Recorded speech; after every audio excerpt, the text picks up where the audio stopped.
मैं अभी एक सेक्सुअल कॉन्फ्रेंस डॉक्टर्स की में एक बहुत लंबा लेक्चर लेने गया और उस लेक्चर के दौरान में जो बहुत सारी चीज़ें मैंने सिखाई पर कुछ चीज़ें गैदर की और गैदर की कि सबसे ज़्यादा सवाल सेक्स कैसे करें के बारे में लोग क्या पूछते हैं और उन सारे sex questions to have a baby को मैंने एक बार कंपाइल करके ये वीडियो लेके आया हूँ।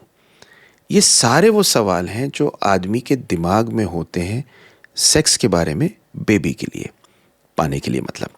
तो क्या क्या चीज़ें ऐसी हैं ये मैं बताने के लिए सब क्वेश्चंस को आंसर कर रहा हूँ। रिसर्च्ड है, प्रॉपर है। मैं डॉक्टर सुनील रिप्रोडक्टिव सर्जन। बहुत आनंद प्राप्त होता है आपको बेबी देने में। ये बहुत मेहनत से तैयार की है। लाइक शेयर सब्सक्राइब कर दीजिए जितने लोगों पे पहुंचेगी, क्योंकि इस बारे में एक तो नंबर 2 कोई पहली बात कोई बात नहीं करता, इस पे रिसर्च बहुत ज़्यादा नहीं करते। ये दोनों चीज़ें करने के बाद में मैं आपके पास जब लेके आया हूँ इसे शेयर कर दीजिए। Does orgasm help you in having a baby faster? इसके बारे में 2 चीज़ कहूँगा।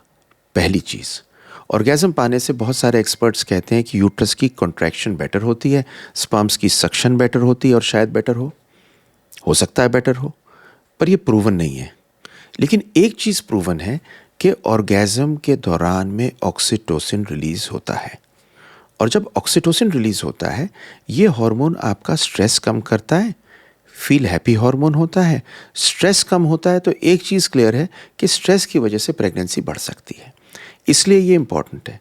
वैसे भी एक चीज़ कहता हूँ कि जब भी ऑर्गेज़म होता है आपको सेक्स ज़्यादा अच्छा लगता है, आपकी सेक्स करने की प्रक्रिया बढ़ती है और इसकी वजह से सेक्स आप ज़्यादा करते हैं।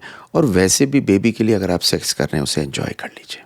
Do sex positions help me in getting pregnant earlier?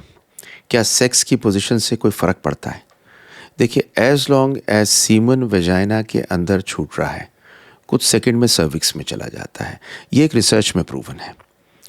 मतलब सेक्स की पोजीशन से बहुत ज़्यादा कोई फ़र्क नहीं पड़ता, लेकिन ऐसी पोजीशन जिसके अंदर डिपॉजिट डीप हो, सर्विक्स के चारों ओर हो, जैसे कि मिशनरी पोजीशन या डॉगी पोजीशन जिसे बोलते हैं, इसके अंदर डिपॉजिट डीप होता है, रहता ज़्यादा है, तो मैं कहूँगा प्रैक्टिकली ये ख़राब नहीं और अनकंफर्टेबल नहीं फील होनी चाहिए। देखिए, कोई भी पोजीशन अनकंफर्टेबल नहीं होनी चाहिए, स्ट्रेस कम होना चाहिए, हैप्पी रहना चाहिए और सीमन डिस्चार्ज हो एट द डीपेस्ट एरिया और वहाँ रह सके, वो पोजीशन आपके लिए बेस्ट है। Does oral sex have a detrimental roll on your chances? क्या ओरल सेक्स की वजह से बेबी पैदा करना मुश्किल होता है वेजाइना में अगर उसकी बात करते हैं?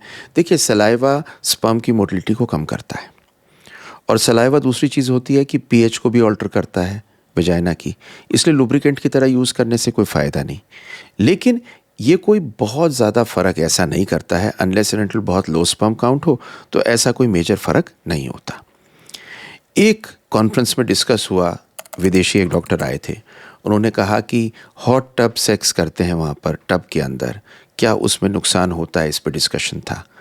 तो एक नायाब सी चीज़ है, फिर भी मैंने सोचा ज़रूर बताता हूँ आपको कि हॉट कोई भी एरिया होगा, जैसे टब होगा, वाटर होगा, ऑयल होगा, लुब्रिकेंट होगा, उससे स्पर्म मरते हैं। तो कोई रीज़न ही नहीं है कि इस तरह का कोई इंटरकोर्स किया जाए इन एनी केस।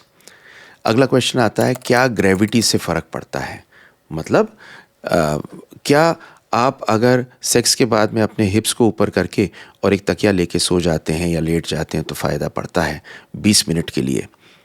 बहुत से लोग कहते हैं कि इससे कर लेना चाहिए।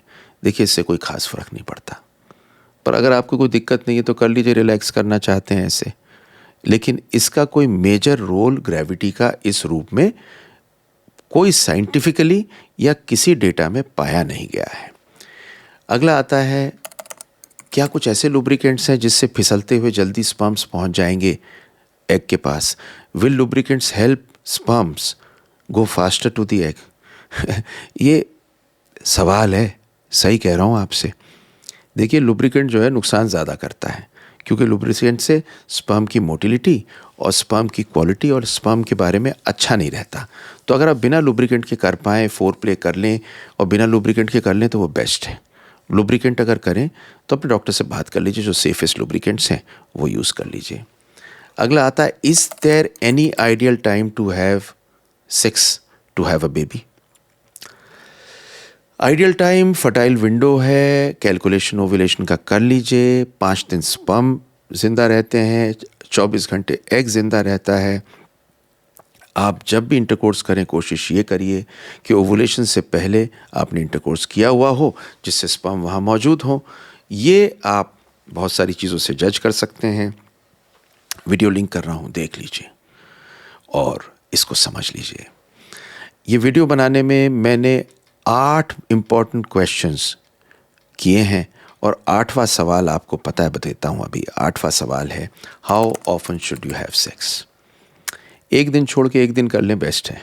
ज़्यादा स्ट्रेस में मत पड़ें कि रोज़ करने की ज़रूरत है, क्योंकि बहुत से लोग ये कहते हैं कि साहब जब वो दिन आते हैं तब नहीं कर पाते, अदरवाइज़ हम कर लेते हैं। और देखा गया है अगर उस टाइम पर कर लें तो प्रेगनेंसी हो जाती है। सारे क्वेश्चन मैंने 8 वो जो वहाँ थे बताए, पर अपनी तरफ से एक बोनस टिप दे रहा हूँ।